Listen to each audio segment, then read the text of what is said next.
This channel does not promote any violent, harmful, or illegal activities. All content provided by this channel is meant for an educational purpose only.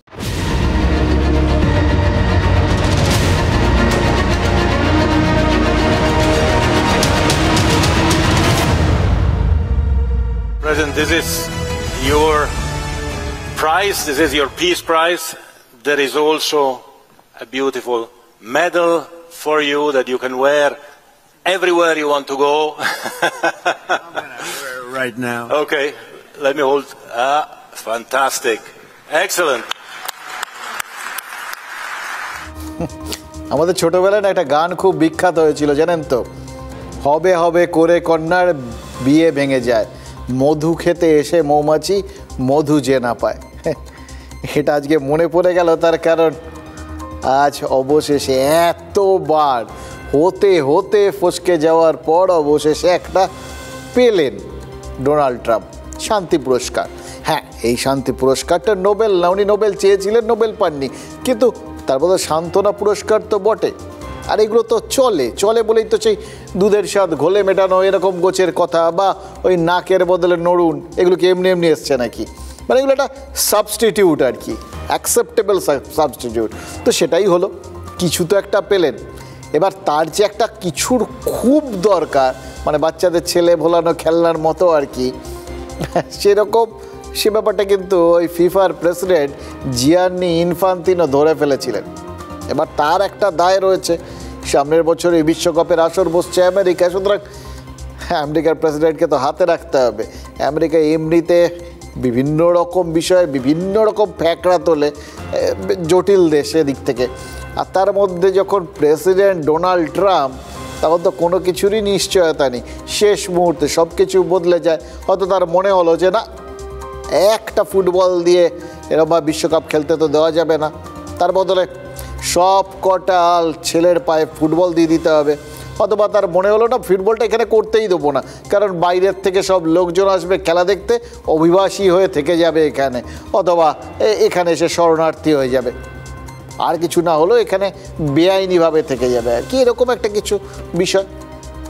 তো কি করবেন না করবেন, করতে তো পারেন, এটা বুঝেই হয়তো তিনি ওই ভুলিয়ে দিলেন ট্রাম্পকে।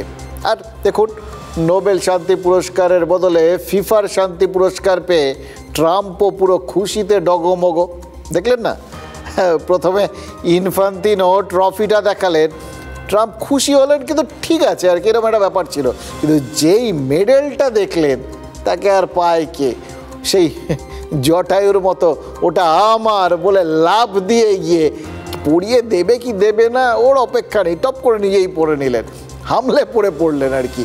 এবং দেখলেন ইনফান্তিনো একবার চেষ্টা করেছিলেন যদি কোনোভাবে পড়ানো যায় আর কি, কিন্তু হার মানা হার, মেডেলটা ট্রাম্প নিজেই পড়ে নিয়েছেন, কোনো চান্স দেননি কাউকে সুযোগ দেননি। দেখুন, ট্রাম্প না হয় নোবেল কমিটির কাছ থেকে পুরস্কার না পেয়ে ফিফাকে দিয়ে শান্তি পুরস্কারটা বাগিয়ে নিলেন এর ঘুরপথে, কিন্তু হুমায়ুন কবিরকে দিয়ে বাবরি মসজিদের ভিত্তিপ্রস্তরটা কে স্থাপন করিয়ে নিল বলুন তো? দেখুন, মুর্শিদাবাদের রেজিনগরে আজ ওই মসজিদের ভিত স্থাপন হয়েছে, আর তৃণমূল থেকে বহিষ্কৃত নেতা বিরাট সংখ্যক মানুষকে সেখানে একত্রিত করে ফেলেছেন। বলা ভালো, তার ডাকে একটা বিরাট সংখ্যক মানুষ ওখানে একত্রিত হয়েছে। দেখুন, আপনারা গত কয়েকদিন ধরে যারা না বললেই নয় দেখছেন, তারা তো ভাবছেন, আমরাও ভাবছিলাম যে হুমায়ুন কবির তিনি কে? বিরাট বড় মাপের নেতা? না, হুমায়ুন কবির একটু বিতর্কিত নেতা। হুমায়ুন কবির মুর্শিদাবাদ জেলার একটা অংশের বিধায়ক, একটা মোটামুটি ছোটোখাটো গণ্ডির মধ্যে থাকা নেতা, যাকে তৃণমূল কখনো সাসপেন্ড করার কথা ভাবতে পারে, আবার কখনো উপেক্ষা করার কথা ভাবতে পারে, কখনো ফিরিয়ে আনার কথা ভাবতে পারে। এমন এক নেতা যিনি নিজের দলে কলকে না পেয়ে কোনো সময় বিজেপিতে যাওয়ার কথা ভাবতে পারেন, আবার বিজেপি থেকে পাত্তা না পেয়ে আবার সেই পুরনো দলে হাতে পায়ে ধরে ফেরার কথা ভাবতে পারেন। তাহলে এরকম একজন নেতা তার তো আলাদা করে বিরাট কোনো বিশেষত্ব নেই। এরকম নেতা তো আমাদের বাংলার রাজনীতিতে অনেক আছে। তাহলে তাকে নিয়ে এরকম টানা এতদিন ধরে এতগুলো কথা বলছি কেন? আমরা ভাবছিলাম সত্যি তো ওই হুমায়ুন কবিরের জন্য কি একটু বেশি সময় আমরা দিয়ে ফেলছি? আমরাই কি তাকে একটা বড় নেতা বানিয়ে ফেলছি? এই চিন্তা ভাবনাগুলো আসাটা স্বাভাবিক। আপনারাও নিশ্চয়ই আলোচনা করছেন তো। কিন্তু ভেবে দেখলাম কি জানেন, এগুলোর কোনোটার কারণেই হুমায়ুন কবিরকে নিয়ে আমরা এতগুলো শব্দ ব্যবহার করছি, খরচ করছি না। আমরা হুমায়ুন কবিরকে এতটা সময় দিচ্ছি তার কারণ তিনি আমাদের এই বাংলার এক বড় জনগোষ্ঠীকে তার সঙ্গে জড়িয়ে ফেলেছে। দেখুন, এই যে বলছিলাম যে অনেক মানুষ তার ডাকে এখানে একত্রিত হয়েছেন, এরা ওই মানুষ ভাবে দেখবেন না, কারণ রাজনৈতিক ব্যক্তিত্ব তো, ফলে রাজনীতির চশমা পরে দেখা ভালো। আজকের বাজারে মানুষ বলে কোনো কিছু নেই, অন্তত আমাদের এই বাংলায়। আমাদের এখানে শুধু হিন্দু আছে অথবা মুসলিম আছে, এটা বুঝে নেওয়াটা ভালো। সুতরাং এর মধ্যে একদল মুসলিমকে, বিপুল সংখ্যক মুসলিমকে একত্রিত করে ফেলেছেন হুমায়ুন কবির আমাদের এই বাংলায়।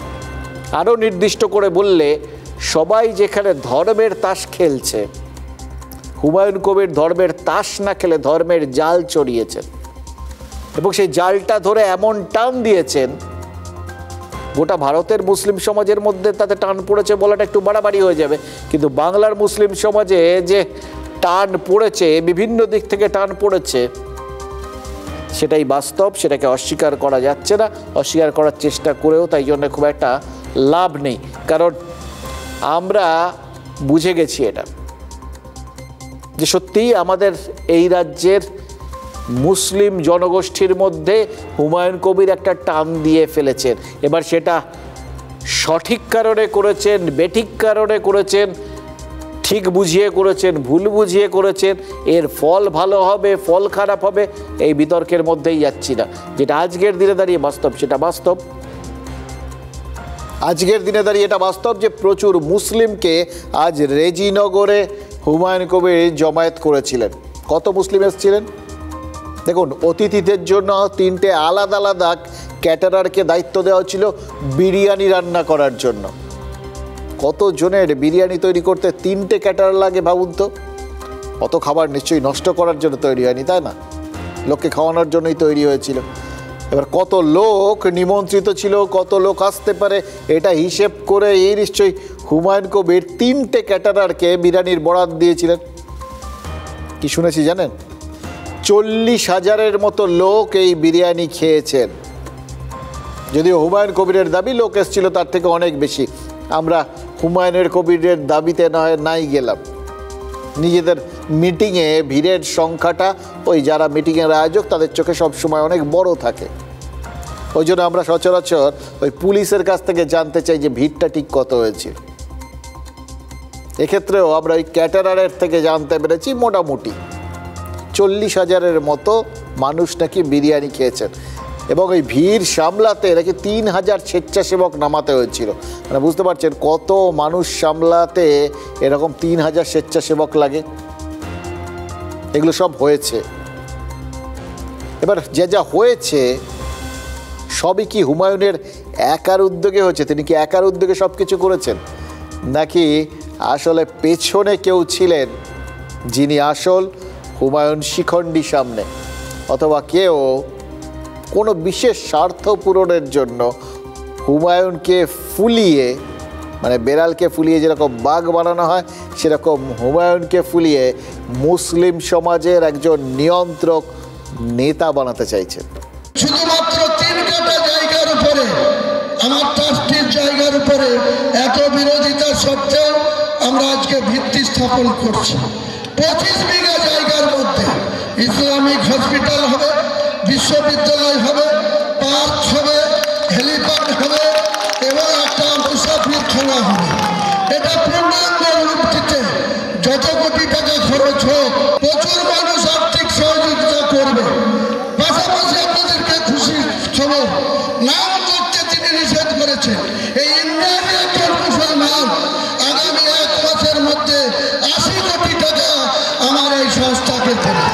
দেখুন, হুমায়ুন কবির জানতেন এই টাকার উৎসটা নিয়ে, এই যে এত বড় বড় কাজকর্ম হলো সেটা নিয়ে প্রশ্ন উঠবে। শুধু আজকের অনুষ্ঠানেই সৌদি আরব থেকে 2জন কোরআন পাঠক এসেছিলেন, যাদের আসা যাওয়া, থাকা খাওয়া এগুলো সবই তো বেশ খরচ সাপেক্ষ। তাও নয় বাদ দিলাম, বাকিগুলো শুনলেন তো। শুধু মসজিদ নয়, ওই একই চত্বরে হাসপাতাল হবে, মুসাফিরখানা মানে সরাইখানা, গেস্ট হাউস, এই ধরনের একটা ব্যাপার হবে। সেই সঙ্গে টেলিপ্যাডও থাকবে, মানে হেলিকপ্টারে করে আসা যাওয়ার করার মতো লোকজনও থাকবেন। এবং তার সঙ্গে ওই 3টে ক্যাটারারের 40,000 বিরিয়ানি, এটা তো কিছুই না আর কি। এবার এই সমস্ত কিছু তো আর হাওয়ায় হাওয়ায় হবে না, এই সব কিছুর জন্যই তো টাকা লাগবে। সেগুলো আসছে কোত্থেকে, হচ্ছে কি করে, এটা যে প্রশ্নটা উঠবে এটা হুমায়ুন জানতেন। তিনি এমন ভাব করলেন যেন যিনি খান চিনি তাকে যোগান চিন্তামণি। এবার চিন্তামণির একটা হালকা করে তিনি ইঙ্গিত দিয়েছেন, বলেছেন যে দেশের 20 কোটি মুসলিমের মধ্যে যে কোনো একজন এই বাবরি মসজিদের ট্রাস্টেরা কি 80 কোটি টাকা দেবেন। 80 কোটি টাকা চারটিখানি কথা নয়। হঠাৎ করে তাকে কে এত টাকা দেবেন? দেখুন, এই বাবরি মসজিদ সম্পর্কে মুসলিম সমাজের মধ্যেও আলাদা করে যে বিরাট একটা মানসিক যোগ বা প্রবল একটা অনুভূতি রয়েছে এরকম তো নয়। ওই বাবরি মসজিদ সম্পর্কে তাদের মধ্যে একটা ধ্যান ধারণা ছিল, তাদের মধ্যে একটা আবেগ ছিল। সেই আবেগটাকেও তারা অনেক বৃহত্তর স্বার্থে তারা বর্জন করেছিলেন, শান্তির স্বার্থে তারা মেনে নিয়েছিলেন কোর্টের রায়টা। সেটাকে নিয়ে কিন্তু কোনো রকম অশান্তি পরবর্তী ক্ষেত্রে আর হয়নি। কিন্তু সেই নামটাকে কেন্দ্র করে এত দূরে আরেকটা মসজিদ হচ্ছে, মসজিদ সম্পর্কে মানুষের আবেগ থাকতে পারে, কিন্তু সেটাকে জন্য আলাদা করে স্পেশাল আবেগ এরকম থাকার তো বিশেষ কিছু কারণ নেই। বিশেষ করে যখন সেটার উদ্যোক্তা হচ্ছেন হুমায়ুন কবির। দেখুন, এই বিভিন্ন সোশ্যাল মিডিয়ায় মুসলিম নেতারা, এই বা এই মুর্শিদাবাদের যারা মুসলিম নেতা তাদের বক্তব্য শুনছিলাম, মানে মানুষজন, বহু মানুষ আছেন যারা কিন্তু হুমায়ুন কবিরকে তেড়ে গালাগাল দিচ্ছেন এই রকম একটা বিষয়কে, যে জিনিসটা থেকে মুসলিম সমাজ সযত্নে নিজেদের সরিয়ে আনতে চেয়েছিল যাতে শান্তিটা বজায় থাকে, সেই জিনিসটাকে আবার খুঁচিয়ে তোলার জন্য। ফলে আলাদা করে এটাকে নিয়ে আবেগ তৈরি হয়েছে, এটা ভাবলে ভুল হবে। তাহলে কি তৈরি হয়েছে সেটা আসল প্রশ্ন। এমন কি তৈরি হলো, এমন কি গোটা বিষয়টার সম্পর্কে কারোর বিরাট আগ্রহ তৈরি হলো যে কেউ একজন 80 কোটি টাকা দিয়ে দিলেন। তৃণমূল থেকে বহিষ্কারের দিনই হুমায়ুন কবির সোশ্যাল মিডিয়ায় একটা পোস্ট করেছিলেন, মসজিদ নির্মাণে যার যেমন ক্ষমতা তেমন দান করতে বলেছিলেন। সোজা কথা, এটার সঙ্গে আপনারা পরিচিত, ক্রাউড ফান্ডিং বলে। কিন্তু এই রকম কোথাও কিছু আগের থেকে ঠিক নেই, শুধু ক্রাউড ফান্ডিংয়ের ওপর নির্ভর করে এত বড় একটা পরিকল্পনা কেউ করে? এবং ভেবে দেখুন, এই পরিকল্পনা দীর্ঘমেয়াদী পরিকল্পনা হওয়ার সম্ভাবনা কম, কারণ যেখানে একবার ঠিক করেছিলেন মসজিদ করবেন, সে নাকি তার জমি দিতে রাজি হয়নি। মানে কীরকম আবেগ আছে বুঝতে পারছেন তো? এটা তারপরে পরিবর্তন জমি। তাহলে কিসের ভরসায় এত বড় পরিকল্পনা করে ফেললেন হুমায়ুন কবির? নাকি পেছনে খুঁটি থাকলে তবেই এত বড় একটা দায়িত্ব হাতে নেওয়া যায়, যেটা নিতে গিয়ে বিদ্রোহী হুমায়ুন তৃণমূল থেকেই বাদ পড়ে গেলেন? আরেকটা প্রশ্ন, হুমায়ুন কবিরের যদি এই সাংগঠনিক ক্ষমতা বা দক্ষতা, যেই বলুন না কেন, যেভাবেই বলুন না কেন, যদি থেকে থাকে, আছে তো বটেই, যেভাবে তিনি এত লোক জড়ো করেছেন, তাহলে তো মানতে হবে যে মুর্শিদাবাদের তিনি কিং মেকার। এটাকে অস্বীকার করার কোনো উপায় থাকছে না।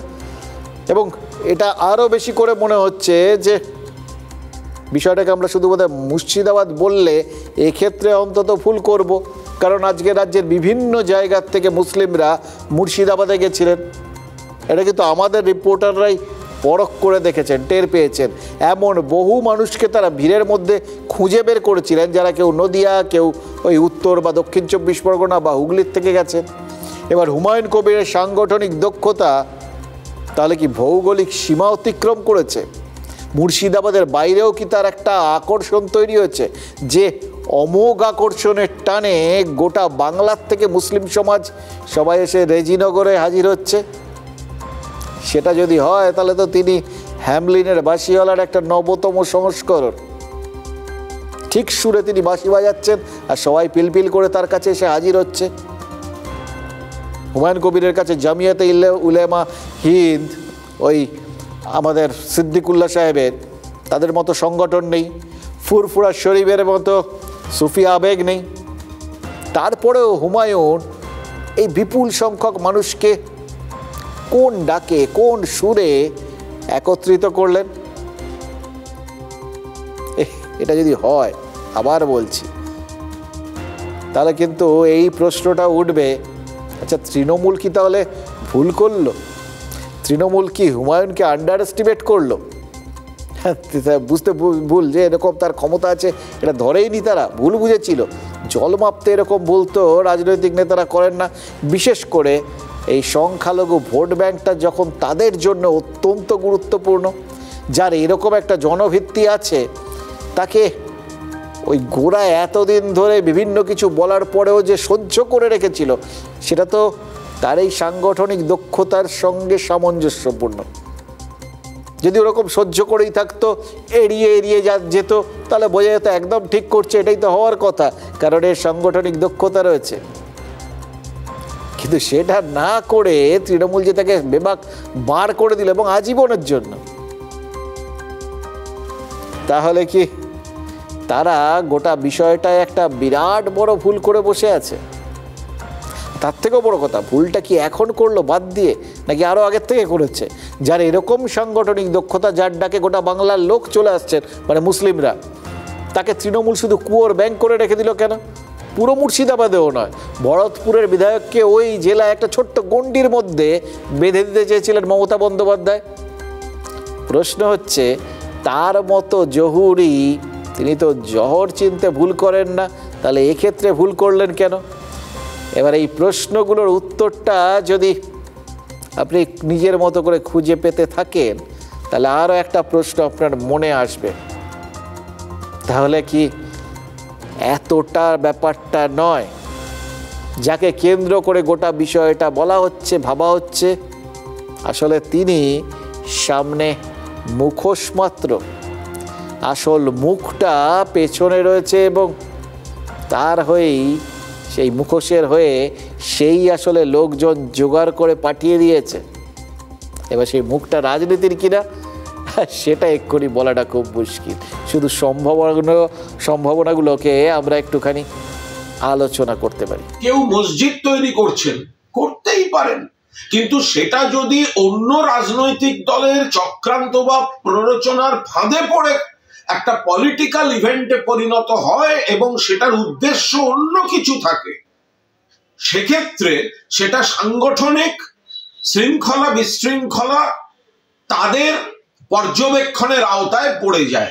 ফলে যদি কেউ বলেন যে আমাকে অমুক তৈরির জন্য বহিষ্কার করা হলো, অমুক তৈরির জন্য দল ব্যবস্থা নিয়েছে, একদম মিথ্যা কথা। হুমায়ুন কবিরকে তো তার জন্মদাত্রীকে মমতা ব্যানার্জি আমাকে হারানোর জন্য তাকে ব্যবহার করলো।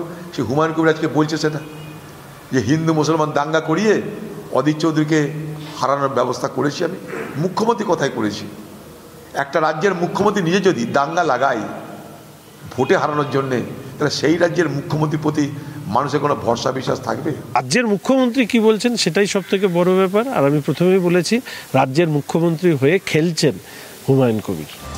আমি কথাগুলো শুনছিলাম আর ভাবছিলাম, সাসপেন্ড করার সময় হুমায়ুনের মসজিদ তৈরির কড়া সমালোচনা করেছিলেন ফিরহাদ হাকিম। তাহলে সবাই কি মোটামুটি একটা ভুলাইয়ায় হাবুডুবু খাচ্ছিলেন?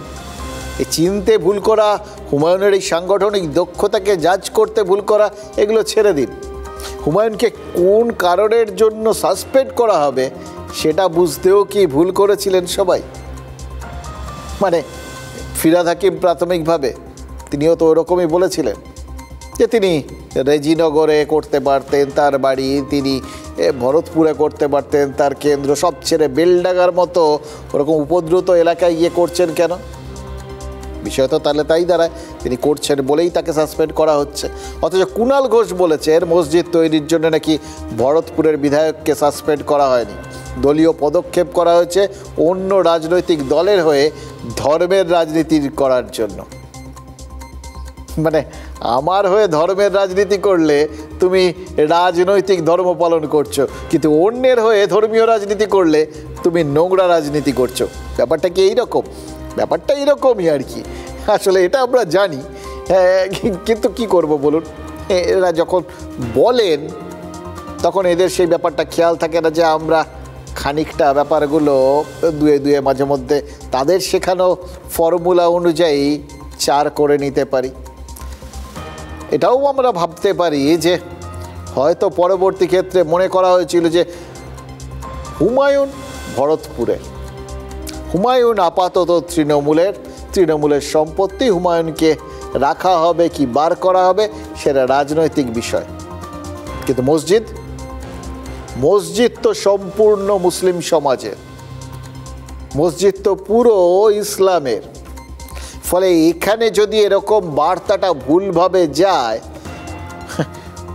লক্ষ্যটা হুমায়ুন, সেটা করতে গিয়ে যদি উপলক্ষ্য হয়ে যায় মসজিদ, তাহলে তো পুরো মুসলিম সমাজের কাছে থেকে ধাক্কা খাওয়ার একটা সম্ভাবনা তৈরি হয়ে যেতে পারে। সেই জন্যে কি তড়িঘড়ি নিজেদের বক্তব্যের নবতম ব্যাখ্যা চলে এলো? এটা কোনো কথা হলো বলুন তো? এবং সাসপেন্ড করার দিন দুয়েকের মধ্যে তৃণমূলের এই উপলব্ধির বদল যে হয়েছে এটা তো বাস্তব। তারা কি হুমায়ুনের এই মসজিদ রাজনীতি নিয়েই আশঙ্কায় ভুগছে তৃণমূল? সেজন্যই কি বলে দেওয়া হলো মসজিদে আপত্তি নেই, আপত্তি অন্য দলের সংস্পর্শে? আজ সারাদিন এই রেজিনগরের ঘটনাগুলো দেখতে দেখতে না একটা বিষয় বড্ড নজরে এসে, জানেন তো? সেটা কি জানেন? যে ভয়ের জায়গাটা ছিল, যে আশঙ্কার জায়গাটা ছিল, সেটাকে এড়িয়ে যাওয়ার একটা সুনির্দিষ্ট প্রচেষ্টা। আজকের দিনটা 6 ডিসেম্বর, আজকের দিনটা আমাদের 92 সালের কথা ধরলে আমাদের মনের মধ্যে একটা আতঙ্ক সৃষ্টিকারী দিন, আমাদের দেশের মধ্যে বিশৃঙ্খলা সৃষ্টিকারী একটা দিন। কিন্তু আজকের দিনে এত বড় একটা ভিড় জড়ো হলো, দেখুন বিক্ষিপ্তভাবে জড়ো হওয়া একটা ভিড়, কিন্তু কোথাও কোনো বিশৃঙ্খলা ছিল না। তাই 6 ডিসেম্বর দিনটার তাৎপর্য ভারতের রাজনীতিতে যাই থাক, আজ আমাদের রিপোর্টাররা অন্তত যে কজনের সাথে কথা বলতে পেরেছেন তার কারো কথাতেই কিন্তু কোনো রকম উগ্রতা লক্ষ্য করিনি। অথচ দেখুন এই মুর্শিদাবাদে ওয়াকফ বিরোধী আন্দোলনে হিংসা হয়েছে, আগুন জ্বলেছে। রাজ্যের মন্ত্রী সিদ্দিকুল্লাহ চৌধুরীর ডাকে ওয়াকফ বিরোধী আন্দোলনে যোগ দিতে যে জমিয়াতে সদস্যরা এসেছিলেন তারা হাওড়ার সাঁতরাগাছিতে হাঙ্গামা করেছিলেন, গাড়ি ভেঙেছিলেন। অথচ হুমায়ুনের ডাকে যারা জড়ো হলেন তারা এমন কিচ্ছু করলেন না জানিয়ে আইন শৃঙ্খলা নষ্ট হয়েছে বলে অভিযোগ ওঠে। তার মানে কি, যারা এসেছিলেন তারা বিশৃঙ্খল নন, তারা নিয়ন্ত্রণহীন আবেগতাড়িত কোনো জনতা নন, তারা একটা সুশৃঙ্খল বাহিনী যাদের ওপর একটা অদৃশ্য নিয়ন্ত্রণ রয়েছে। যে লাগামটা তার দলের সদস্য সমর্থকদের ওপর সিদ্দিকুল্লাহ চৌধুরীও কষতে পারেননি, সেই লাগামটা কি আজ রেজিনগরের ওই ভিড়ের মধ্যে ছিল? সেই লাগামের রাশ কি কারুর একজনের হাতে ছিল? যে ভিড়টা সারাক্ষণ অত্যন্ত দায়িত্বশীল সুনিয়ন্ত্রিতভাবে এই ভিত্তিপ্রস্তর স্থাপনে অংশ নিল। এবার এটাও তো তাহলে কথা, এরকম সাংগঠনিক বিষয় আমরা কোথায় দেখতে পাই? এরকম সুনিয়ন্ত্রিত একটা যে জনগোষ্ঠী, তারা কোন জায়গার জন্য সব থেকে বেশি কার্যকরী? ঠিক ধরেছেন, ভোট ম্যানেজ করার জন্য।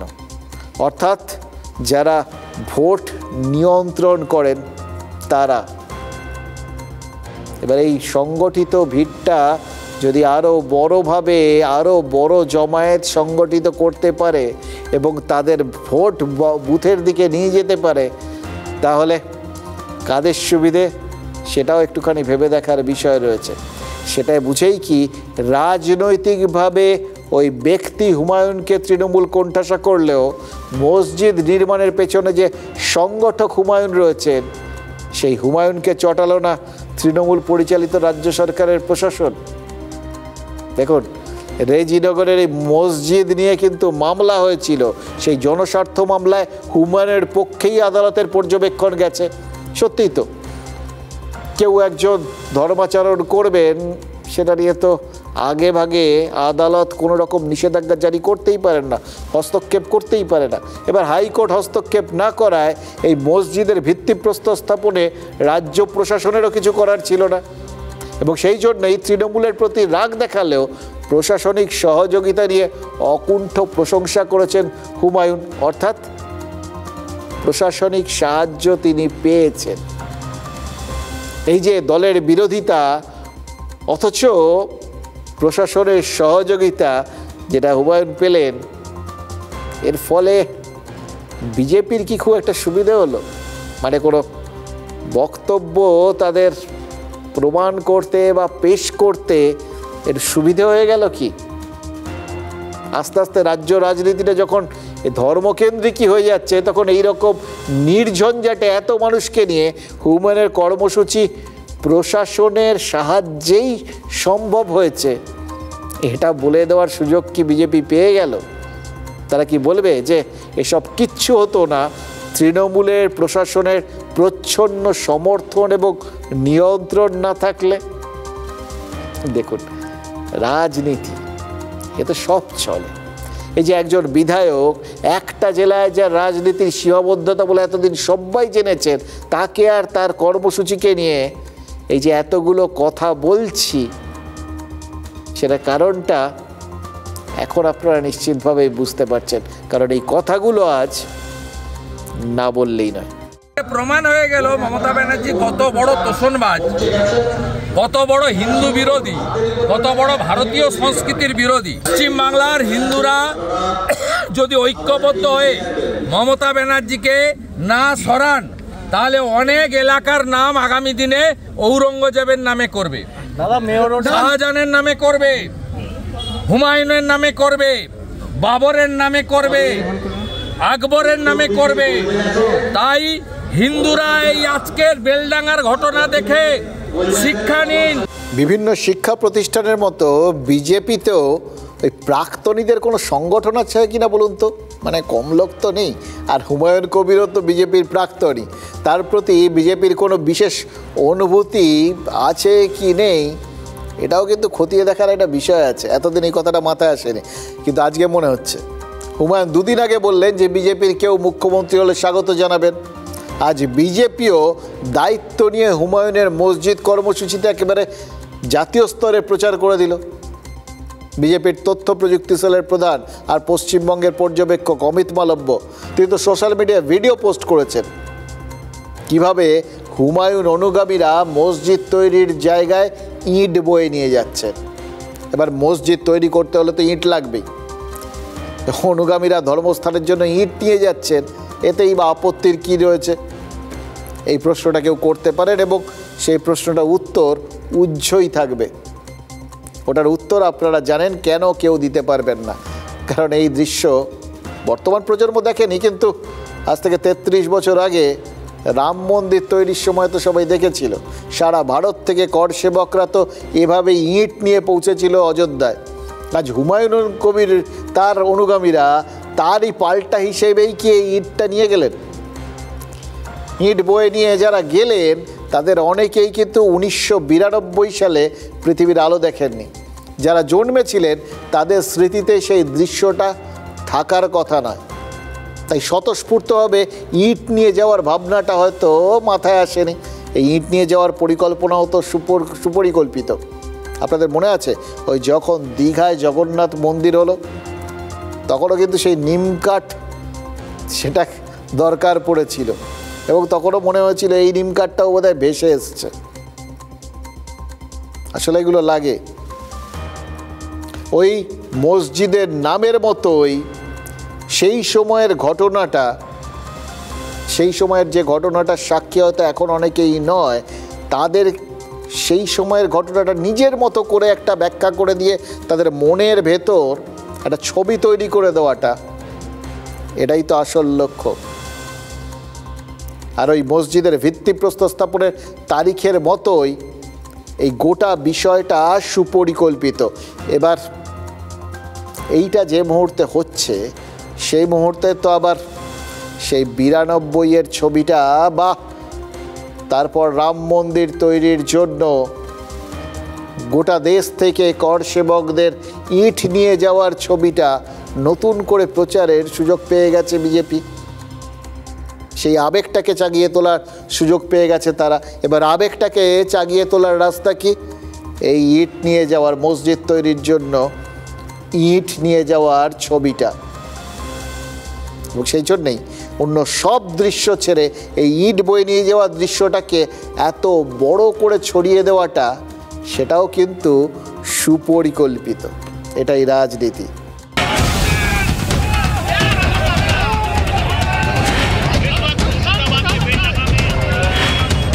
এই ভিডিও পোস্ট করেছেন অমিত মালভিয়া, রিপোস্ট করেছেন বিজেপি সমর্থক ও সংঘমনস্ক বহু নেটিজেন।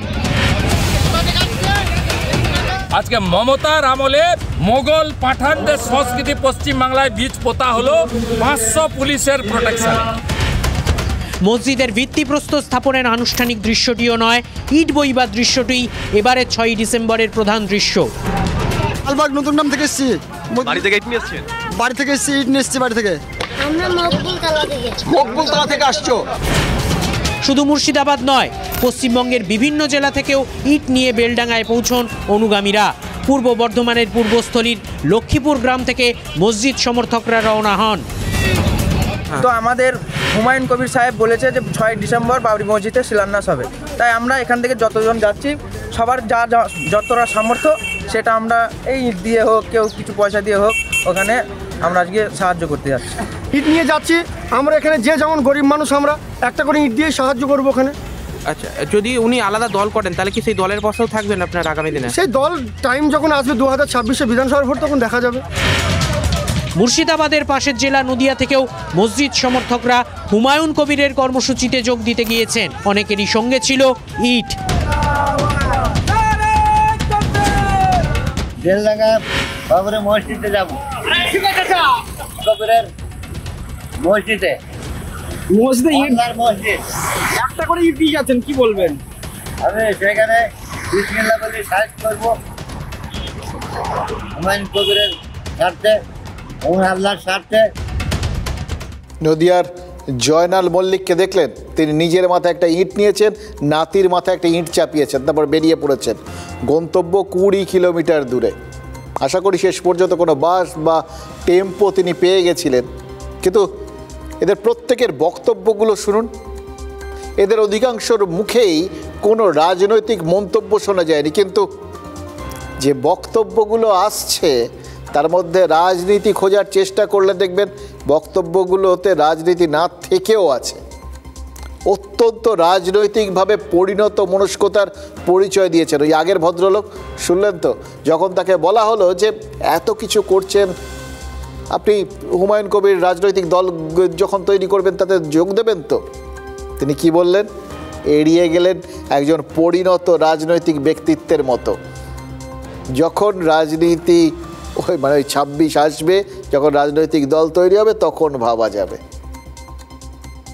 এসব শুনে আপনাদের মনে হবে না যে এরা রাজনৈতিকভাবে অত্যন্ত সুশৃঙ্খল এবং প্রশিক্ষিত?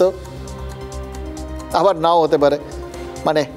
দেখুন, যদি এরা সত্যি সত্যি শুধু আবেগতাড়িত হয়ে শুধু হুমায়ুন কবিরের ডাকে এইভাবে ছুটে আসতেন, এদের বক্তব্যের অভিমুখ কিন্তু অন্যরকম হতো। এই নিয়ন্ত্রণ খুঁজে পেতেন না, আবেগ নিয়ন্ত্রণহীন হয়। এই যে সবাই মিলে আজ চারপাশে এই যে ওই 92টাকেই নতুন করে জাগিয়ে তোলার চেষ্টা করছে সব পক্ষ, হুমায়ুন কবির, তৃণমূল, বিজেপি, সবাই। তার কারণ কি? কারণ আজকে যে রাজনীতিটা আমাদের রাজ্যে হচ্ছে, আপনারা বুঝে গেছেন, এখানে সবার ওপরে ধর্মসত্য, তাহার ওপরে নাই।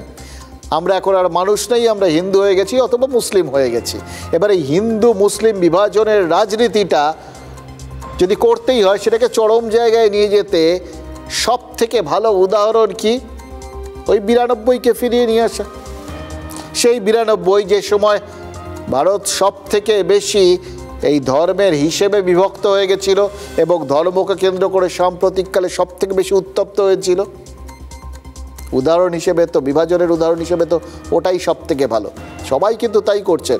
হুমায়ুন কবির বাবরি মসজিদের এই নাম দিয়ে মসজিদ তৈরি করছেন, বিজেপি সেই ইট বয়ে নিয়ে আসার ছবিটা তারা শেয়ার করছে, আর তৃণমূল সবাই একই জিনিস করছে, নিজের নিজের মতো করে, লক্ষ্য এক, 92কে তুলে আনা। এবার দেখুন, ওই আবেগের কথাটা বললাম, আবেগ যদি সত্যি নিয়ন্ত্রণহীন হয় এবং পুরোটাই যদি যা যা হচ্ছে, যা যা দেখলেন, পুরোটাই যদি আবেগতাড়িত হয়, তাহলে তো শাসক দলের ভয় পাওয়ার কথা। আবেগকে যদি নিয়ন্ত্রণ করা না যায়, তাহলে সেটা যে কোনো দিকে চলে যেতে পারে, সেটা তো তাদের পক্ষে খারাপ। কিন্তু যদি নিয়ন্ত্রণ থাকে, তাহলে তখন এই চিন্তাটা সবার মাথার মধ্যে চলে আসতে পারে যে তাহলে তারা নিশ্চিন্ত থাকার জন্যই ওই যে প্রশাসনিক সহযোগিতার দাবি করছেন হুমায়ুন কবির, সেই প্রশাসনিক সহযোগিতাটা দিয়েছে। এবার তাহলে তো তার মানে দাঁড়াবে ওই ধরি মাছ না ছুঁই পানি করছে তৃণমূল, মানে হুমায়ুনকে লোক দেখানো সাসপেন্ড করে তাকে দিয়েই মসজিদের ভিত্তিপ্রস্তর স্থাপন করিয়েছে, যাতে মুর্শিদাবাদের মুসলিমরা মন্দির মসজিদের রাজনীতিতেই মজে থাকেন এবং নিজেদের অন্য সমস্যাগুলোতে তাদের নজর না যায়। হতেই পারে। আবার তৃণমূল যেটা অভিযোগ করেছে সেটাও হতে পারে যে হুমায়ুন কবির মুর্শিদাবাদে মুসলিমদের নতুন ফ্রন্ট খুলে বিজেপির সুবিধে করে দিলেন। হুমায়ুন নিজেও বারবার ওই তৃণমূলের রাজনৈতিক ক্ষতি করার কথা বলেছেন। আবার এত জোরালোভাবে তিনি বিজেপির কথা বলেছেন, বিজেপির মুখ্যমন্ত্রী হলে তাকে স্বাগত জানাবেন, এইরকম কথা বলেছেন। এটা জেনেই বলেছেন যে তাকে কেন্দ্র করে যদি সামান্যতম আবেগ তৈরি হয়ে থাকে, এই বিজেপি ঘেঁষা বা বিজেপির প্রতি তার যদি কোথাও দুর্বলতা প্রকাশ করে দেন, তাহলে সেটা নষ্ট হয়ে যেতে পারে। জেনে বুঝে এতদিন ধরে যিনি এরকম ব্যালেন্সের রাজনীতি করছেন, তিনি নিজের পায়ে কুড়ুল মারবেন, এটা তো মনে হয় না। তাহলে এই বিজেপির প্রশংসা বা বিজেপি ঘেঁষা, বিজেপির সুবিধা করে দেওয়া হচ্ছে, এরকমটা মনে করিয়ে দেওয়াও কি অত্যন্ত সুপরিকল্পিত? তাতে বিজেপি কোনো সুবিধা পেল না, অথচ হুমায়ুন কবির তিনি এমন একটা প্রসঙ্গকে জীবন্ত করে দিলেন, যে প্রসঙ্গটাকে সামনে রেখে মুসলিম ভোট একজোট হলো এবং শাসক দলের সুবিধে করে দিল।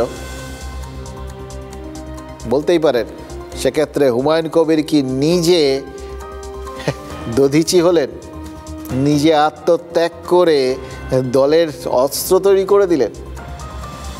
সব হতে পারে। কারণ ওই মাঝখানে একটা বক্তব্য শুনছিলাম, অর্জুন সিং বলেছেন, আপনারাও শুনেছেন, এবার একটু মেলান। অর্জুন বলছিলেন না এরপরে আবার কিছুদিন পর আবার তিনি তৃণমূলে ফিরে আসবেন ভোট টোট করে জিতে টিতে। এবং হুমায়ুন কবিরের অতীতের বক্তব্যগুলো যদি মাঝে মধ্যে শোনেন, তার মধ্যে সেই ইঙ্গিত টিঙ্গিত পাবেন। বলেছিলেন দাঁড়াবো, এগেনস্টে দাঁড়াবো, জিতবো, কে হারাবে। তারপর মমতা ব্যানার্জি বললে আবার ফেরত আসবো, এটা কিন্তু হুমায়ুন কবিরই বলেছিলেন। সব মনে পড়ে যাচ্ছে পরপর তো, আর দেখছি অদ্ভুতভাবে জুড়ে জুড়েও যাচ্ছে। আচ্ছা, অন্য একটা প্রশ্ন বলি। হুমায়ুন কবির ধরে নিলাম তৃণমূলের ক্ষতিই করবেন, তাহলে কতগুলো আসনে করবেন? বেলডাঙ্গায় আসতো শুধু মুর্শিদাবাদের লোকেরা যাননি, রাজ্যের বিভিন্ন জেলার থেকে লোকেরা গেছেন। তারা গেছেন যেমন, ফিরবেনও তেমন।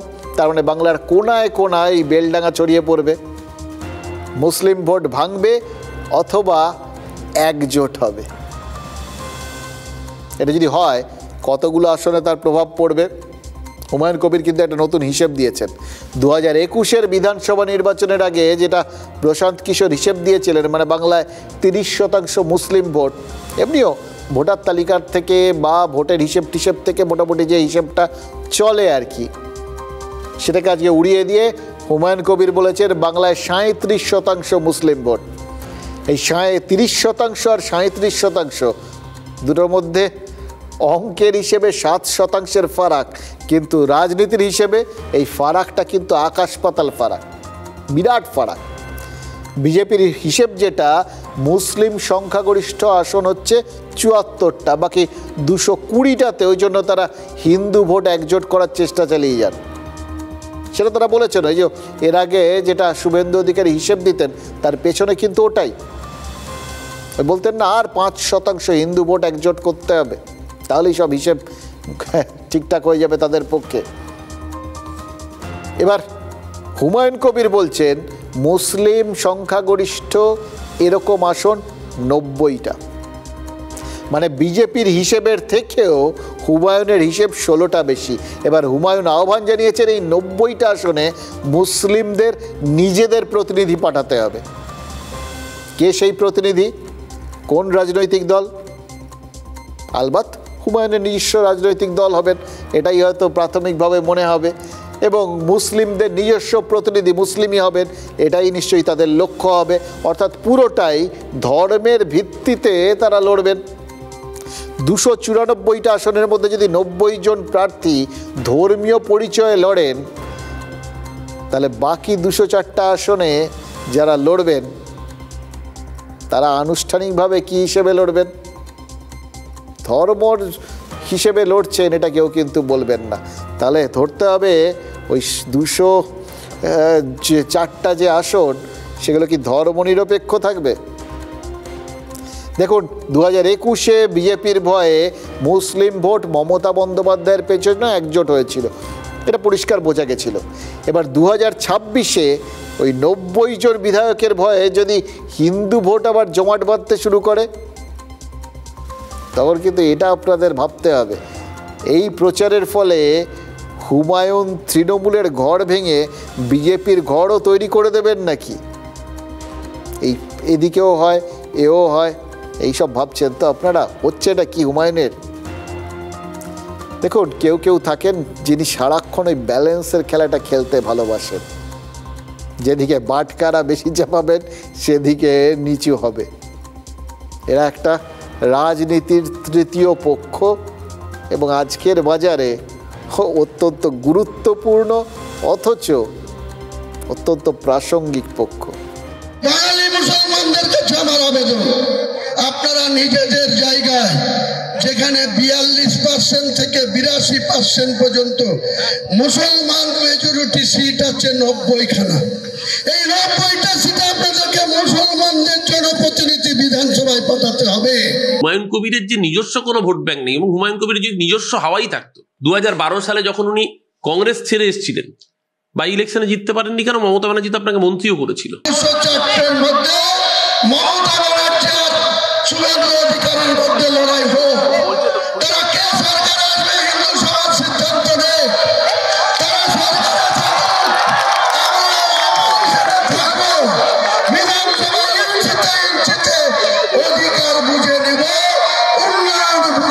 তৃণমূল কংগ্রেসের বিসর্জনের ক্ষেত্রে সবথেকে বিশ্বাসযোগ্য অবস্থানে দাঁড়িয়ে রয়েছে ভারতীয় জনতা পার্টি।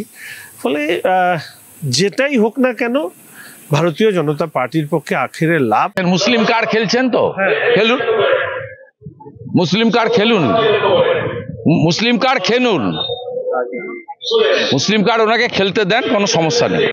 হুমায়ুন বলছেন মুসলিমরা বিরোধী পক্ষ হবে, তাহলে সরকারে কারা থাকবে? হিন্দুরা নাকি ধর্মনিরপেক্ষরা? মানে এই রকম পরিস্থিতি কিন্তু 1946-এ তৈরি হয়েছিল। জিন্না রক্তারক্তি করে মুসলিমদের জন্য পাকিস্তান নিয়ে গেলেন, ওই পূর্ব আর পশ্চিম, আর বাকি অংশ মানে ভারত রয়ে গেল ধর্মনিরপেক্ষ। হুমায়ুনের বিরোধী পক্ষ হওয়ার বাসনা কিন্তু ওই 1992-এর বাবরি মসজিদ নয়, 46-এর কথা মনে পড়িয়ে দিচ্ছে। আর খেয়াল করার মতো বিষয় হচ্ছে, ধর্মের ভিত্তিতে দেশভাগের সময়ও এই মালদা মুর্শিদাবাদে সেখানে কিন্তু মুসলিমরাই সংখ্যাগুরু ছিলেন, কিন্তু তারা ভারতেরই অংশ হয়েছিলেন, পূর্ব পাকিস্তানে যাননি। এবার হুমায়ুন ধর্মের ভিত্তিতে বিধানসভা ভাগ করতে চান, সেটা তো পরিষ্কার, তিনি সেই নাড়াই দিচ্ছেন। আর শঙ্কর ঘোষ বলছেন তাতে লাভবান হবে বিজেপি। শুভেন্দু অধিকারী বলছেন হুমায়ুন সাম্প্রদায়িক তাস খেললে অসুবিধে নেই, অসুবিধা নেই মানে সুবিধা আছে। এবার সে তো বটেই, হুমায়ুন যদি মুর্শিদাবাদে 70-30-এর হিসেব দিয়ে থাকেন, শুভেন্দু অধিকারীও তো গোটা বাংলায় এই 70-30-এর হিসেব দিয়েছিলেন। তার মানে বিজেপি আর হুমায়ুন কবিরের হিসেবটা বহুদিন থেকেই মিলছে। কিন্তু হুমায়ুন কবির তো মোহাম্মদ সেলিমের নামও করছেন। হুমায়ুন সাসপেন্ড হওয়ার পর নাকি মোহাম্মদ সেলিম তার সাথে যোগাযোগ করেছিলেন। 2021-এর ভোটের আগেও ব্রিগেডে আব্বাস সিদ্দিকীর সাথে মোহাম্মদ সেলিমের সেই আলিঙ্গনের দৃশ্য মনে আছে আপনাদের? বলার নয়। বাম কংগ্রেস জোটে সিপিআইএম রাজ্য সম্পাদকই তো আইএসএফকে নেমন্তন্ন করে এনেছিলেন এবং ওই ভোটের একমাত্র আসন জোটের হয়ে আইএসএফই জিতেছিল। সেই থেকে ভাঙড়ের বিধায়ক নওশাদ সিদ্দিকী। কিন্তু লোকসভা নির্বাচনে বাম আইএসএফ জোট হয়নি, মন কষাকষি হয়েছে। দেখুন, হুমায়ুন এখনও কোনো দলের নাম করেননি, কিন্তু তার আশ্বাস তিনিও ধর্মনিরপেক্ষ দল করবেন। এবার মোহাম্মদ সেলিমও নাকি এই ধর্মনিরপেক্ষতার শর্তই দিয়েছিলেন, কিন্তু যিনি বাবরি মসজিদের ভিত্তিপ্রস্তর স্থাপন করলেন তিনি ধর্মনিরপেক্ষ দল তৈরি করবেন কি করে? তার বক্তব্যের শুরু আর শেষ পুরোটাই তো ধর্মের ভিত্তিতে।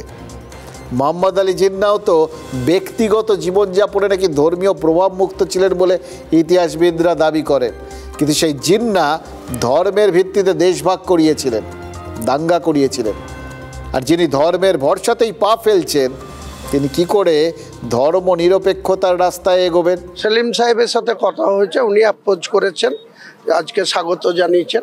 কিছুক্ষণ আগে যখন আমি বলেছি আমার নতুন দল করব, বললো আজকের দিন থেকে আপনার যে রাজনৈতিক পথ সেটা যদি সেকুলার হয়, সেটা যদি ধর্মনিরপেক্ষ হয়, তাহলে আপনার দলের সঙ্গে আমরা সমঝোতা করব। মসজিদ আলাদা, ভোট আলাদা, মন্দির আলাদা, রাজনীতি আলাদা, আমরা তো এটারই বিরুদ্ধে। আমি বলেছি যে আমার দল সেকুলার এবং আমার দল নিরপেক্ষ দৃষ্টিভঙ্গি নিয়ে মানুষের উন্নয়ন করার জন্য, মুর্শিদাবাদের উন্নয়ন করার জন্য। আর তৃণমূলকে 20 আছে, ওই 20টাকে 20 আনার জন্য আমার দল। মোহাম্মদ সেলিমের সঙ্গে গোটা দেশে কারোর সঙ্গে কোনো আসন নিয়ে কথা হয়নি। আমরা মানুষের আসন বসন নিয়ে রাজনীতি করি, আসন নিয়ে নয়। দেখুন, মোহাম্মদ সেলিম যদি হুমায়ুন কবিরকে ধর্মনিরপেক্ষ দল গড়ার পরামর্শ দিয়ে থাকেন বা তার যদি এরকম কোনো প্রত্যাশা থেকে থাকে, তাহলে বামপন্থীদের মানে তার নেতৃত্বে বামপন্থীদের এই মুহূর্তে এই রাজ্যে যা অবস্থান আছে সেই অবস্থানটা একদম যথাযথ বলেই মনে হবে লোকজনের। কারণ বাস্তবের সঙ্গে সেটা সম্পর্কহীন বলে মনে হওয়া ছাড়া তার কোনো রাস্তা নেই। এবং সেটা মোহাম্মদ সেলিম জানেন বলে তিনি হয়তো গোড়াতেই ওইখানে জল ঢালার চেষ্টা করলেন, হুমায়ুন কবিরের দাবিকে ঘুরিয়ে উড়িয়ে দিলেন। সরাসরি ওড়ালে অবশ্য লোকজনের বুঝতে সুবিধে হতো। দেখুন, হুমায়ুন কবির নিজেকে ওই বাবরের ছেলের সঙ্গে তুলনা করেন, আর মুঘল বংশলতিকায় সেলিম ছিলেন হুমায়ুনের নাতি, কিন্তু হুমায়ুন কোনোদিন নাতির মুখ দেখেননি। সে যুগে দাদু নাতি কথা হয়নি, আর এই যুগে হুমায়ুন সেলিমের কথা হলে সেটা অস্বাভাবিক কিছু না, কিন্তু দুজনের কথাবার্তা দুরকম হয়ে গেল। তাতে তো সেই ইতিহাসের পুনরাবৃত্তিরই একটা সম্ভাবনা দেখা দিচ্ছে। মোহাম্মদ সেলিম বলে দিচ্ছেন কথা হয়নি, কথাই হয়নি, আসন নিয়ে কথা হয়নি এটা বলেছেন, কথাই হয়নি এটা অবশ্য তিনি বলেন। বললাম সরাসরি বললে গোটা বিষয়টা অনেক বেশি সুবিধা হতো এবং অবস্থান যত বেশি রাজনৈতিক নেতারা পরিষ্কার করেন না, মানুষের সিদ্ধান্ত নিতে সহজ হয়। এই খানিকটা হালকা আর কি ওই ইতিগজর মতো নিচুস্বরে রেখে দিলেই মানুষজন ভুল বোঝে, তারপর আফসোস করে কোনো লাভ হয় না। এবার প্রশ্ন হচ্ছে, সাসপেন্ড হওয়ার পর থেকে হুমায়ুন যে লাগাতার মমতা বন্দ্যোপাধ্যায়কে আক্রমণ করে চলেছেন, সেটা নিয়ে কি তার সঙ্গে কারোর কথা হয়েছে? এবং তার থেকেও বড় কথা, এই যে তিনি লাগাতার তৃণমূল বা মমতা বন্দ্যোপাধ্যায়কে এখন আক্রমণ করছেন, এটাকেই কি তার আসল অবস্থান বলে মেনে নেওয়ারও কোনো কারণ রয়েছে? শুভেন্দু অধিকারী বেশি সনাতনী হিন্দু বেশি বড় হিন্দু না মমতা বন্দ্যোপাধ্যায় প্রতিযোগিতা শুরু করেছেন সরকারি টাকা দিয়ে বিভিন্ন জায়গায় মন্দির, তাহলে উনি মুখ্যমন্ত্রী হয়ে মুসলমানদের ভোট নিয়ে উনি শুধু মন্দির বানানোর জন্য উনি মুখ্যমন্ত্রী হয়েছেন। সাম্প্রদায়িক তকমা যিনি দিচ্ছেন তিনি নিজে বিজেপির হাত ধরেছেন, সাম্প্রতিক অতীতে এই অভিজ্ঞতা রয়েছে। এই প্রশ্নমালাও হুমায়ুনকে সাজিয়ে দেওয়া আছে। বাবরি মসজিদও এখন দরকার নেই আর মন্দিরও দরকার নেই। বাংলায় 37% মুসলমান, তাদের সিংহভাগ ভোট নিয়ে মমতা বন্দ্যোপাধ্যায় 3বার মুখ্যমন্ত্রী হয়েছে। তার যা অহংকার হয়েছে, তার যা দাম্ভিকতা হয়েছে, সেটাকে চূর্ণ করা আর ওনাকে প্রাক্তন করে দেওয়া। মমতা ব্যানার্জিকে প্রাক্তন, আর নিজে জিততে পারে না, তারপর বড় বড় বাতেলাবাজি। নিজে লোকসভায় দাঁড়িয়ে হেরেছে, অন্য দলে গিয়ে, কংগ্রেস থেকে অন্য দলে এসে মন্ত্রী থাকাকালীন হেরেছে। দেখুন 6 ডিসেম্বর সেটাকে সংহতি দিবস হিসেবে পালন করে তৃণমূল। ওই সংহতি, সৌহার্দ্য, সৌজন্য, এই সমস্ত বিষয়গুলো। মোদ্দা কথা হচ্ছে সেই 1992-এর 6 ডিসেম্বরটাকে কেন্দ্র করে যা যা ঘটেছিল সেগুলো সম্পর্কে পরে একটা সব পক্ষকে একটা বার্তা দেওয়া। কিন্তু মুশকিল হচ্ছে যে সেই বার্তা দেওয়ার মঞ্চে কেন মানে আজকের দিনটা তো খুব জটিল, এই ধর্ম জিনিসটা অত্যন্ত স্পর্শকাতর হয়ে গেছে আমরা জানি। এখানে বার্তা দিতে গিয়ে কোনো এক পক্ষের যদি মনে হয় তিনি অন্য পক্ষের দিকে বেশি ঘেঁষছেন, তাহলে বেশি চাপের বিষয় হয়ে যাবে, সেটাও আমরা জানি। এবং সেই অস্বস্তি এড়াতেই নেতারা এই ধরনের বিষয় থেকে সরে এসে সর্বধর্ম সমন্বয়ের কথাটা বলছেন, আর কাজের মাধ্যমে কার পাশে কিভাবে আছেন সেটা বুঝিয়ে দিচ্ছেন, সেটাও আমরা জানি। কিন্তু এই যেরকম উপস্থিতি আর অনুপস্থিতির মধ্যে দিয়ে অনেক কিছু বুঝিয়ে দেওয়া যায়, সেরকমই এই উপস্থিতিটা না ব্যবহার করতে চাইছে বিজেপিও। এই যে সাম্প্রতিককালে দেখুন মতুয়াদের মধ্যে একটা বুঝতে পারছেন যে একটা নিজেদের মধ্যে একটা দ্বিধা দ্বন্দ্ব, একটা সংশয় তৈরি হয়েছে। সেই সংশয়ের খানিকটা আঁচ পাচ্ছে বিজেপিও। এই সংশয়টা কিন্তু নিরসন করাটা তাদের জন্য অত্যন্ত জরুরি, এবং তাই জন্যই তারা ভাবছেন যে এইটা খুব সহজে নিরসন করা সম্ভব হবে যদি প্রধানমন্ত্রী নরেন্দ্র মোদী ওখানে জনসভা করেন, মতুয়াগড়ে জনসভা করেন। চলতি সপ্তাহেই প্রধানমন্ত্রীর সঙ্গে বৈঠকে বাংলার সাংসদরা কিন্তু প্রধানমন্ত্রীর কাছে সেই অনুরোধ জানিয়েছেন যে ঠাকুরনগরে একবার যেন তিনি যান। কারণ দেখুন তার আগে তো এটাও মাথায় রাখতে হবে যে মিছিল করে ওই ঠাকুরনগরে গেছিলেন হচ্ছে মুখ্যমন্ত্রী। সুতরাং ওই একটা উপস্থিতিকে ঢাকতে আরেকটা উপস্থিতি খুব জরুরি হয়ে উঠেছে বিজেপি নেতাদের কাছে, বুঝতে পারছেন? ওই একটা উপস্থিতি এবং অনুপস্থিতি এই রাজনীতিতে কতটা প্রভাব ফেলে। বিজেপি চাপে রয়েছে বোঝা যাচ্ছে। ঠাকুরনগরে নিতে হচ্ছে কেন? কারণ মতুয়াদের নাম এসআইআর সবচেয়ে বেশি বিপদের মুখে। আজকে মোদিজি এসে বললে সেই বিপদ একদিনে কেটে যাবে তা নয়, কারণ ইতিমধ্যে এসআইআর এর প্রসেস কমপ্লিট হয়ে যাচ্ছে ফর্ম জমা নেওয়ার। স্বাভাবিকভাবেই যাদের ফর্ম জমা নেবে হবে, কিন্তু লিঙ্কেজ পাওয়া যাবে না, তাদের নাম বাদ যাবে এবং তাদেরকে ডিভোটার করা হবে। তাই মতুয়ারা ভালো মতোই বুঝতে পারছেন নরেন্দ্র মোদীর দল থেকে তারা মুখ ফেরাচ্ছেন। দেখুন ভোট ব্যাংক এমন একটা জিনিস না যেটা কাটলে এবারে, মানে যার ভোট ব্যাংকে আপনি ভোট কাটলেন ভোট ব্যাংক থেকে, তার হয়তো কমে কিন্তু অন্য লোকেরটা বাড়ে, ভোটটা বাড়ে। আরও একটা জিনিস কাটলে বাড়ে গর্ত, যত মাটি কাটবেন গর্ত তত বড় হবে। এবার দেখুন একদিকে বিজেপি হয়তো চাইছে যে তৃণমূলের সংখ্যালঘু ভোট ব্যাংকে একটুখানি তারা কাটুক, ফাটল ধরা মানে কেটে বার করে দেওয়া, তাহলে তাদের ভোট বাড়বে। আবার তৃণমূল একইভাবে চাইছে যে হিন্দু ভোটটা সংগঠিত করতে চাইছে বিজেপি, তাতে কোথাও একটু কাটুক, তাহলে আবার তাদের ভোটটা বাড়বে। এই তো। আবার দেখুন এটা হচ্ছে নিশ্চিন্ত হওয়া এবং দুশ্চিন্তা। যার কাটা যাচ্ছে তার দুশ্চিন্তা, আর যার দিকে যোগ হবে তার ফলে তার মানে একটা খুশির ব্যাপার আর কি, এটা আমরা জানি, নিশ্চিন্ত হওয়ার ব্যাপার। ঠিক একইভাবে কাটাকাটির ফলে গর্ত বড় হলে সেটা কিন্তু দুশ্চিন্তারই, যার ক্ষেত্রে গর্তটা বড় হচ্ছে, যে দুশ্চিন্তাটা বীরভূমে ক্রমশ বাড়ছে। সেখানে মারামারি আর কাটাকাটি এই দুটোই একই সঙ্গে চলছে, আর তার ফলে দুশ্চিন্তা পাল্লা দিয়ে বাড়ছে। দুটোই বাড়িয়ে দিচ্ছে এই অনুব্রত মণ্ডল আর কাজল শেখের দ্বন্দ্ব। গতকাল সন্ধে আপনারা জানেন যে নানুরের অঞ্চল সভাপতিকে পিটিয়ে মেরে ফেলা হয়েছে। কদিন আগে সাংসদ শতাব্দী রায়ের সামনেও একটা মারামারি হয়েছিল, মনে আছে নিশ্চয়ই আপনাদের। ওই এসআইআর নিয়ে কর্মসূচিতে গিয়েছিলেন শতাব্দী রায়, খোদ সাংসদের গাড়িতেই হামলা হয়েছিল। হামলায় অভিযুক্ত কে ছিল? কাজল শেখ ঘনিষ্ঠ নুরুল ইসলামের লোকজন। হামলার কারণ কি ছিল? কারণ গাড়িতে সাংসদের সঙ্গেই ছিলেন অনুব্রত ঘনিষ্ঠ অঞ্চল সভাপতি বলরাম বাগদি। মানে টার্গেট তিনি ছিলেন, কাজল গোষ্ঠীর টার্গেট অনুব্রত গোষ্ঠীর বলরাম বাগদি। এইভাবে বিষয়টা দেখা যেতে পারে। সেদিনের মারপিটের ছবিটা যদি ক্রিয়া হয় তাহলে প্রতিক্রিয়াটা হয়তো তাহলে এবার হয়েছে।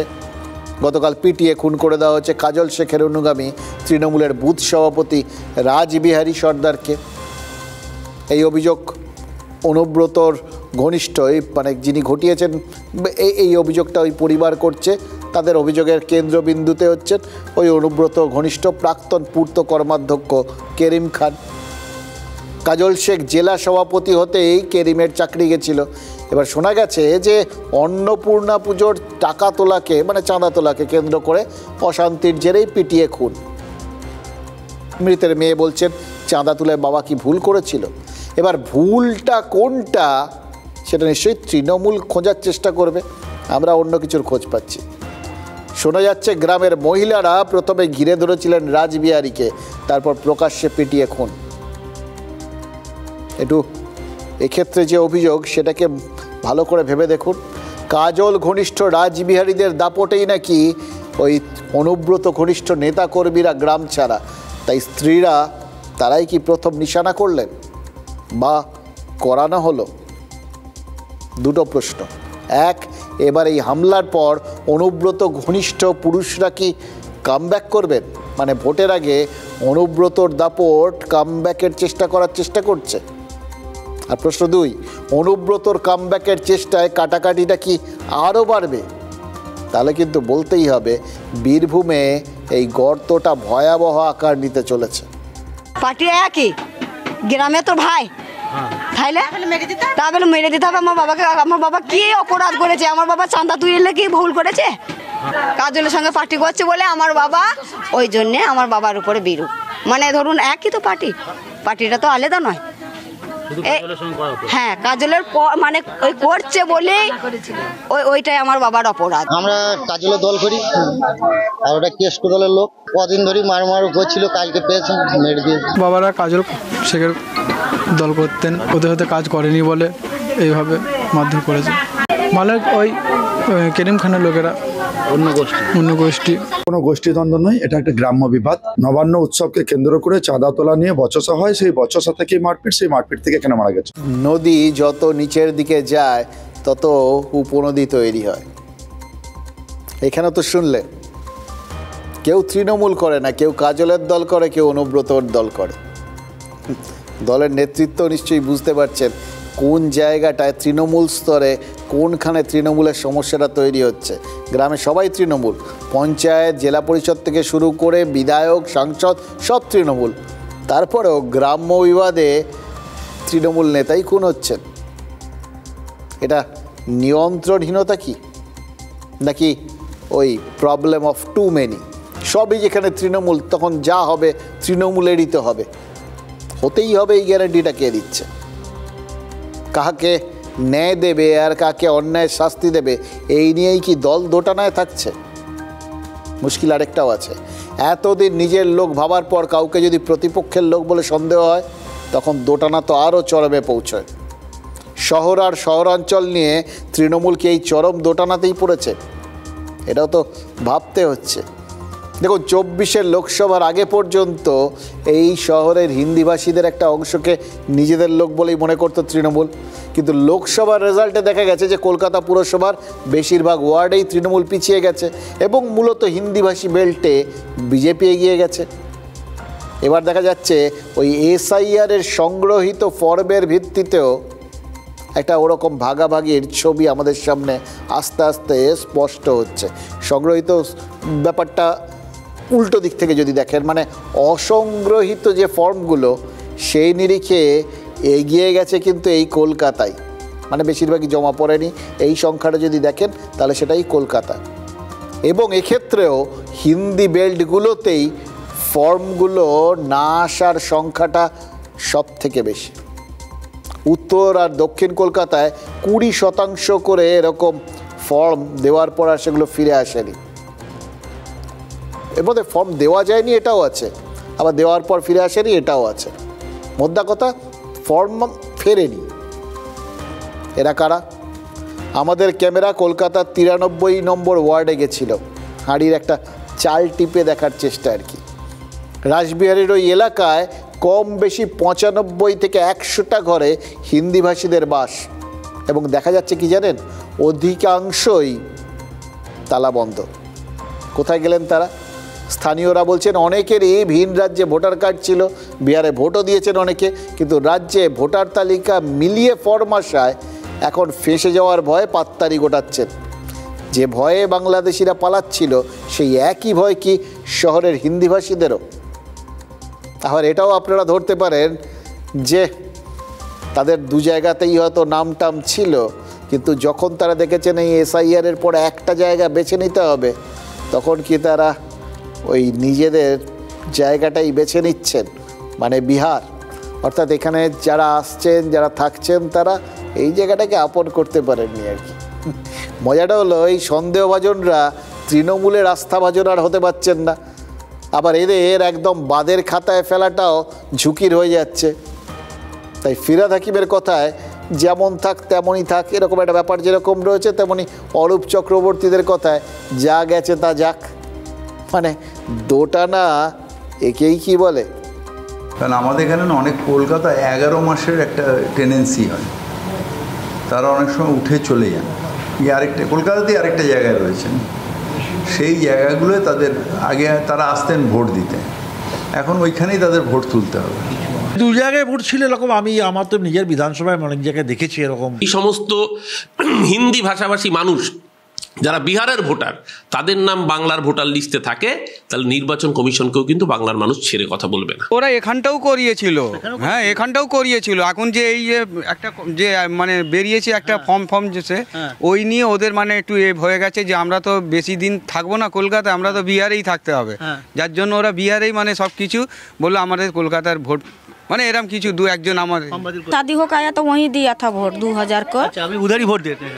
नहीं दिया हम इधर, तो उधर में वोट चालू रख दिया, तो उधर रखा है सर। कार्ड कहाँ पर कैंसिल किया? इधर कैंसिल किया कि उधर पर कैंसिल किया? कैंसिल नहीं किया है, यहाँ के कैंसिल कर देते। বুঝলেন তো, বিহারে এসআইআর হয়েছে, ভোটও হয়ে গেছে। বিহারে যাদব ভোট কত? 14%, আর মুসলিম ভোট অন্তত 20%। ধরে নেওয়া যাক এই 34% আরজেডি আর কংগ্রেসের দিকে গেছিল, আর উল্টো দিকে 66%। ধরা যাক বাকি ভোটটা বিজেপি নিজেদের দখলে রেখেছিল, সিংহভাগটাই, তাই বিহারে জয় এসছে। যদিও ওই ভোটের মধ্যেও বেশ কিছু ভাঙন ধরেছে, এটা আমরা দেখেছিলাম হিসেবে। তো এবার বাংলার শহর আর শহরাঞ্চলে যে বিহারি বাসিন্দারা থাকেন, তৃণমূল তাদের কোন অংশ ভাবছে? 34% আরজেডি নাকি 66% বিজেপি? আর হিসেবটা এখানেই গোলমাল পাকিয়ে দিচ্ছে।